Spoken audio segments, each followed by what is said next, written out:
Now don't start barking at me. There's a nice big smile for you. Hi everybody, and thank you for joining me on the first week of what I'm going to do for this Halloween this October.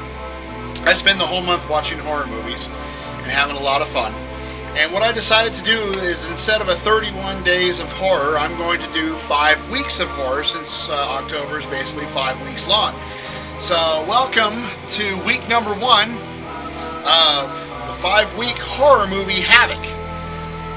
I have decided that what I'm going to do is I'm going to watch 6 movies that I have never seen before. Now don't start barking at me. And review 1 or 2 classics that I truly do enjoy. So, without further ado, I have some notes to follow along here, and I'll tell you what I watched this week. What I watched first was Season of the Witch from George Romero. That's one of the very few movies of his I haven't seen. I haven't seen Night Riders, and I haven't seen There's Always Vanilla. Other than that, I've seen everything Romero's done. This is a bored housewife. Her daughter disappears. She blames the daughter's jerk boyfriend. She becomes a witch to solve all of her problems, and this all blows up in her face, as it so often does whenever you consort with the devil. There were a lot of weird dream sequences. It's kind of a 70s retro kind of thing to watch. Nothing remarkable about it, really. I gave it a C+, because I was being generous. It's George Romero, and I love him. And there was a cat in it that kind of looked a little bit like Misha. So, there was that going on to it. Then I did a Frankenstein triple feature of classic Universal Frankenstein movie sequels that I had never seen before. First, I watched Son of Frankenstein from 1939 with Basil Rathbone and Bela Lugosi and, of course, Boris Karloff, and that was the last one that Karloff played the monster in. And it's a B movie, so I gave it a B+. And then The Ghost of Frankenstein from 1944, this time Lon Chaney plays the monster, and Sir Cedric Hardwicke, and Bela Lugosi is pretty decent in the film as Igor. You know, I finally got that whole idea of where that whole Igor origin came from. It was a good one. I give it a B-. Has a very German expressionist look to it. And that's another thing. Except for Season of the Witch, most of the movies that I'm reviewing this week are German or have some kind of German heritage to them, because this is Oktoberfest. This week ends Oktoberfest in Munich, Germany, and I'm having my little Oktoberfest celebration this weekend. You should check out my Big Meals from a Small Kitchen videos to see the dishes I'm preparing. I also watched House of Frankenstein.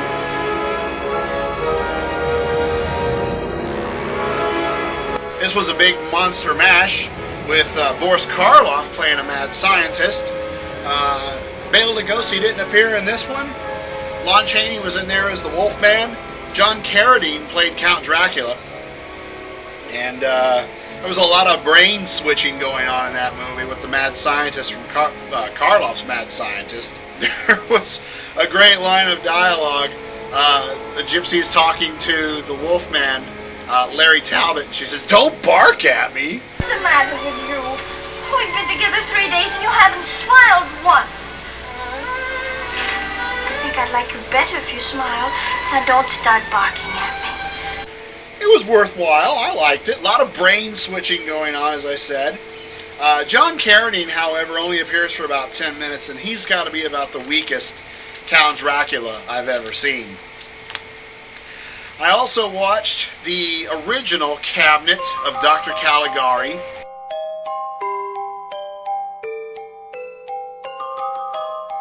Made in 1920. Beautiful German expressionist silent film. A lot of angular set pieces. Stark. It's very easy to see where Danny Elfman got his inspiration. I'm sitting here editing this video right now, and I just realized what I said. I said Danny Elfman. I got so excited and so worked up working on the video that I made a mistake, as I so often do. I didn't mean Danny Elfman, I meant Tim Burton. I can see where Tim Burton got his inspiration. So, just wanted to correct myself on that for you. I highly recommend this movie to you goth emo types that like dark things. Beautifully haunting. I gave it an A+. An amazing early example of a twist ending in it, by the way. I also watched the 1922 German-Swedish silent film / documentary, Haxen. And that was really weird. It's supposedly a documentary about witchcraft. There's a lot of really weird, strange opinions and facts in that movie. It's on YouTube. You can see it on YouTube. Very bizarre. Really weird, but worth the time. Some of the creepy imagery on there included a coven of witches kissing the devil's butt. And apparently, you can make a love potion out of cat poop. I'm not going to try it. I'm going to give this one an A-. So, check that one out. Anyway, the other three, I'm going to mention 3 favorites of mine. The original Nosferatu from 1922.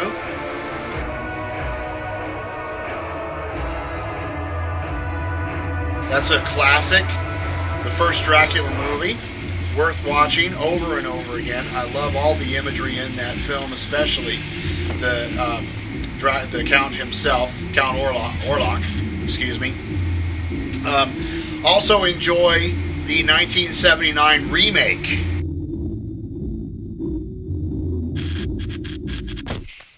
of Nosferatu. That's a rare remake that's better than the original. The soundtrack on that film is amazing. And I really, really, really, really recommend it. Also, I recommend Frankenstein's Army.